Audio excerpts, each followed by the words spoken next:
అదే RTV app వార్తల్ని క్షణాల్లో చదివే అవకాశం ఉంటుంది. ఒక న్యూస్ పేపర్, ఒక టెలివిజన్ ఛానల్ మీ చేతుల్లో ఎప్పుడూ ఉంటాయి. విజయనగరం జిల్లా బొబ్బిలి నియోజకవర్గానికి సంబంధించినటువంటి వైసీపీ ఎమ్మెల్యే అభ్యర్థి ఆయన శైలిలో ఇప్పటికే రాజకీయంలో మాత్రం ఉద్దండులు, అంతేకాకుండా సీనియర్ నాయకులు ఇంతవరకు ఆ నియోజకవర్గానికి సంబంధించినటువంటి ఎన్నో అభివృద్ధి కార్యక్రమాలు అయితే చేపట్టిన వ్యక్తి మనతో పాటు సంపెంగి వెంకట చిన్నప్పల నాయుడు గారు ఉన్నారు. ఆయనతో మాట్లాడే ప్రయత్నం చేద్దాం.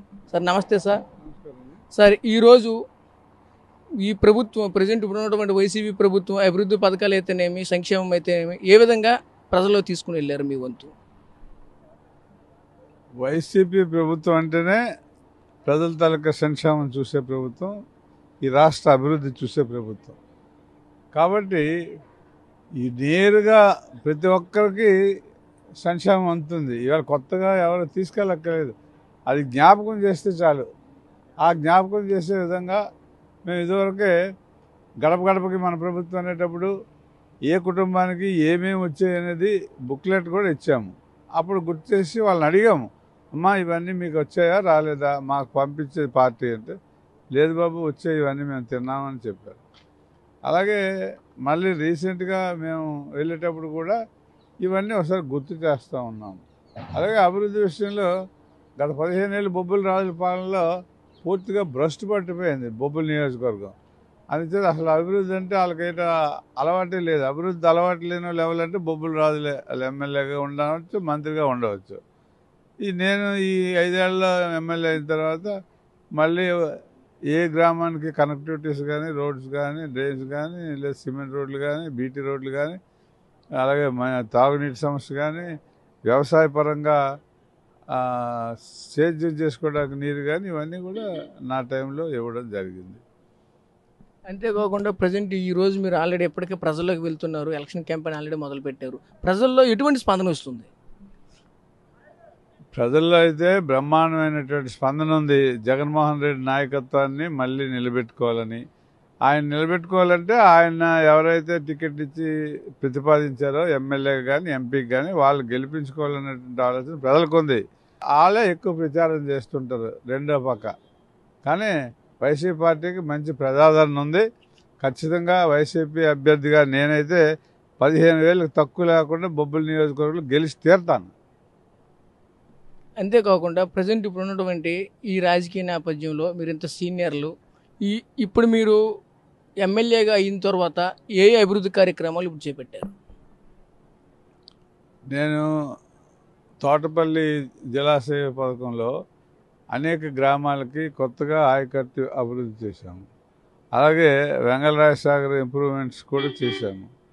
పెద్దగడ్డ ఇంప్రూవ్మెంట్స్ కూడా లైనింగ్ సర్వీసెస్ చేశాము.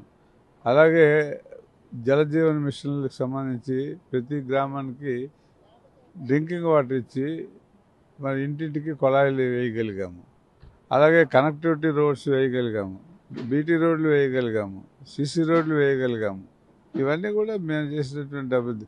మా గౌరవ ముఖ్యమంత్రి గారు ఇచ్చినటువంటి బటన్ నొక్కే కార్యక్రమంలో డిపిటీ సిస్టంలోనే కాకుండా మేము ఇవన్నీ కూడా ఫీల్డ్ లెవెల్లో చేసినటువంటి పనులు అన్నమాట. అంతేకాకుండా ప్రజెంట్ అంటే మీరు ఎంతవరకు అభివృద్ధి పనులు అయితే అన్నీ చేసి ఉన్నారని మీరు చెప్తున్నారు. ఇంకేమైనా ఎంతవరకు అంటే మీ దృష్టికి వచ్చి అభివృద్ధి చెందకుండా ఈ అభివృద్ధి కార్యక్రమం మీరు చేయవలసినవి ఉన్నాయి, అటువంటివి ఏమైనా ఉన్నాయా? ఉన్నాయి, అనుమానం లేదు, ఉన్నాయి. మా బొబ్బిల్లో రోడ్ వైడనింగ్లు అవ్వాలా, అలాగే వేగవతి నది మీద బ్రిడ్జి కావాలా, ఇవన్నీ ఇంకా పెండింగ్ ఉన్నాయి. నెక్స్ట్ ఈ టర్మ్లోనే దానికి శాంక్షన్ తీసుకోగలం అనుకున్నాం, మరి చివరిలో తీసుకోలేకపోయాం.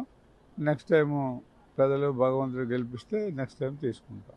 అంటే ఇప్పుడు రోడ్డు వైడింగ్ అంటే మళ్ళీ వెంటనే వ్యతిరేకత వస్తుంది కదా, ఆలోచనతో ఏమైనా రోడ్డు వైడింగ్ కోసం ఏమైనా వెయిట్ చేస్తున్నారా? వాళ్ళందరూ కావాలని అడిగారు. ఒక రోడ్డు అయింది మా నియోజకవర్గంలో, అది చూసిన తర్వాత స్వచ్ఛందంగా లబ్ధిదారులు వచ్చి మేము మీకు ఎంత కావాలంటే అంత తీసుకోండి, మాకు వైడనింగ్ అయితే చేయండి అని వ్యాపార వర్గాలే అడుగుతున్నాయి. అయితే ఈ ప్రజెంట్ ఇప్పుడు ఉన్నటువంటి ఈ రాజకీయ నేపథ్యంలో చూసుకుంటే మీరు ఎంత మెజారిటీ ఇస్తారు? నేను చెప్తున్నాను కదా 15,000 తక్కువ లేకుండా నేను గెలిచి తీరుతానని. దానిపైనే కానీ లోపైతే రాదు. వాళ్ళైతే మాత్రం ఖచ్చితంగా ఈసారి బేబీ నాని గెలుస్తారని చెప్పడం అయితే ఒక జరుగుతుంది.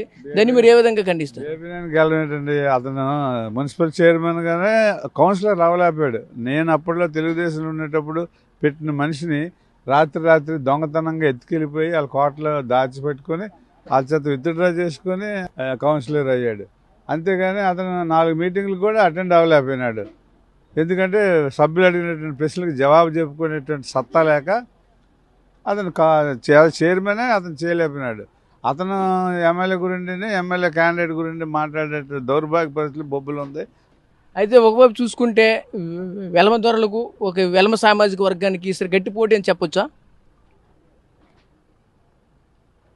గట్టి పోటీ అంటే ఖచ్చితంగా 15,000తో గెలుస్తానంటే గట్టి పోటీ. నువ్వనైనా 2,000తో గెలిస్తే 1000తో గెలుస్తానంటే గట్టి పోటీ. కానీ 15,000కి తక్కువ లేకుండా నేను గెలుస్తానయ్యా అంటే రేపు 2024 జూన్లోని రిజల్ట్స్ వచ్చాక చూసుకుందాం. కానీ గట్టి పోటీ మెత్తటి పోటీ అనేది.